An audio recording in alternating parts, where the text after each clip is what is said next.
Hi అండి, నమస్తే. Welcome to mom's kitchen. ఈరోజు మోస్ట్ అవైటెడ్ రెసిపీ చికెన్ పికిల్ను ఎలా తయారు చేసుకోవాలో చూపించబోతున్నాను. ఇది చాలా ఈజీ. ఈ పచ్చడితో అన్నం తింటే అస్సలు వదిలిపెట్టరు. ఈ పచ్చడి కనీసం 2-3 నెలల పాటు నిల్వ ఉంటుంది. చూడండి ఎంత బాగుందో, చూస్తుంటేనే నోట్లో నీళ్ళు ఊరుతున్నాయి. ఈ చికెన్ పచ్చడిని పక్కా కొలతలతో ఎలా తయారు చేసుకోవాలో చూసేద్దాం. ముందుగా మసాలా పౌడర్ రెడీ చేసుకుందాము.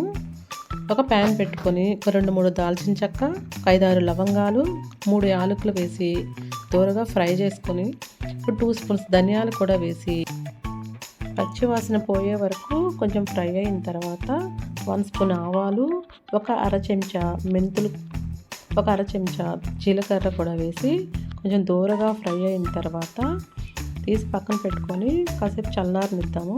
అలా చల్లారిన మసాలాను పౌడర్ చేసుకొని పక్కన పెట్టేసుకుందాం. ముందుగా శుభ్రంగా వాష్ చేసుకున్నటువంటి 1 కేజీ చికెన్ని నాన్ స్టిక్ ప్యాన్లో వేసుకోండి.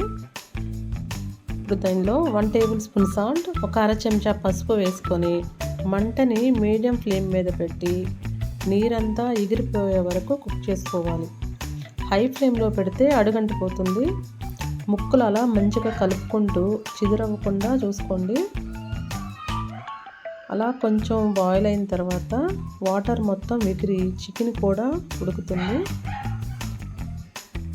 అస్సలు వాటరే ఉండకూడదండి చికెన్లో, వాటర్ మొత్తం ఎగిరిపోవాలి. అలా ఆయిల్ రిలీజ్ అవుతుంది కదా, అప్పుడు తీసి పక్కన పెట్టుకోండి.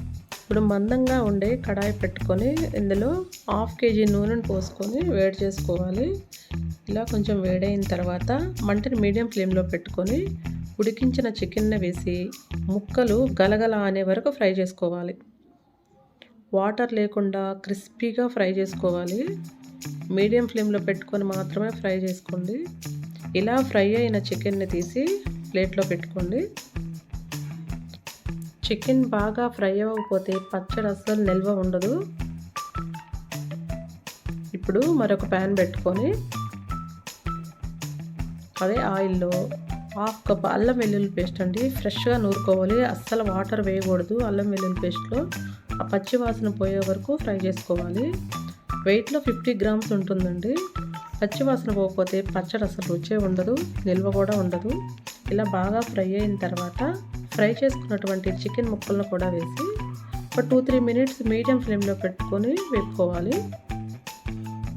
అలా ఫ్రై అయిన తర్వాత ముందుగా రెడీ చేసుకున్నటువంటి మసాలా పౌడర్, ఒక 50 గ్రామ్స్ సాల్ట్ అండి, 60 గ్రామ్స్ కారం వేసి స్టవ్ ఆఫ్ చేసుకోవాలి. ఆ వేడికి మొత్తం మసాలాలు బాగా ఫ్రై అవుతాయి. చూడండి నురుగు వస్తుంది కదా, అంటే కారం బాగా వేగినట్టు. అలా ఒకసారి బాగా మిక్స్ చేసుకొని పచ్చడిని పక్కన పెట్టుకొని పూర్తిగా చల్లారనివ్వాలి. ఇది చాలా ఇంపార్టెంట్ అండి. పూర్తిగా చల్లారిన తర్వాత పచ్చడి అనేది కొంచెం చిక్కబడుతుంది. ఇప్పుడు 2-3 నిమ్మకాయలు తీసుకోవాలి. రసం తీసుకొని, అంటే 50 ml ఉండాలండి. నిమ్మరసం వేసి బాగా కలుపుకొని ఒక బౌల్లోకి తీసుకోండి. బౌల్లోకి తీసుకున్న తర్వాత మూత పెట్టి ఒక 2 డేస్ అస్సలు కదిలించొద్దండి. 2 డేస్ తర్వాత చూద్దాము.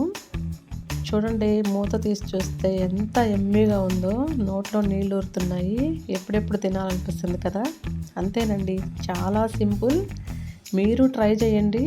ట్రై చేసి ఎలా ఉందో కామెంట్ చేయండి. అలాగే సబ్స్క్రైబ్ చేయడం మాత్రం మర్చిపోకండి. Thank you.